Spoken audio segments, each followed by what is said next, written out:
She could get any guy she wanted, but she still chose to go after her best friend's boyfriend. In her eyes, friends were nothing more than tools to use. With her beautiful face and privileged background, she treated most things carelessly. At school, she deliberately pushed against the rules. At home, she ignored her parents too. It was like she was fighting the entire world, but in a crowded nightclub.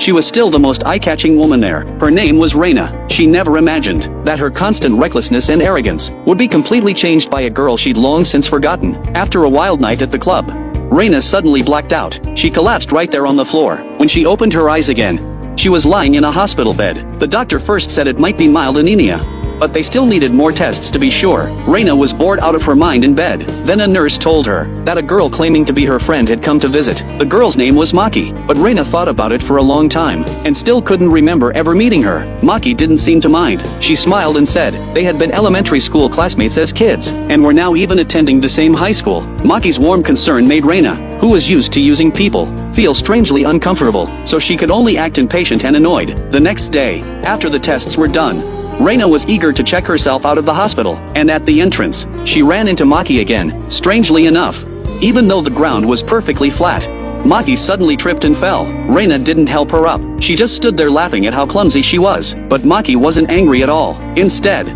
she asked first how Reina was feeling. Reina still kept that cold attitude. She brushed her off with a few casual words and left. Soon after, she threw herself back into nightlife. She danced wildly with Yosuke, the DJ who was chasing after her. It was late at night by the time Reina finally got home, but she didn't notice that the mood in the house was heavy. Her parents had been sitting in the living room waiting for her. Her mother looked tense and tried to talk to her about the hospital test results. Reina still acted like it was no big deal. That finally made her father lose his temper. He shoved her to the floor in one furious motion. Only then did Reina understand from his shouting that she had cancer. The news hit her like a sledgehammer. She had always looked down on everything, but in that moment, it felt like the sky had fallen in. No matter how much she resisted, her parents still forced her back to the hospital, but she stayed the same as always. She refused to cooperate with the kindness of the doctors and nurses. When Maki heard that Reina had been hospitalized, she rushed over to visit her again right away. That was when Reina realized Maki kept showing up at the hospital again and again, but she didn't think much of it. Instead, she kept rejecting Maki's concern. She felt like everyone was laughing at her. Maki brought her a music box. She said she hoped the music inside would give Reina the courage to keep going, but Reina remained distant. She had no idea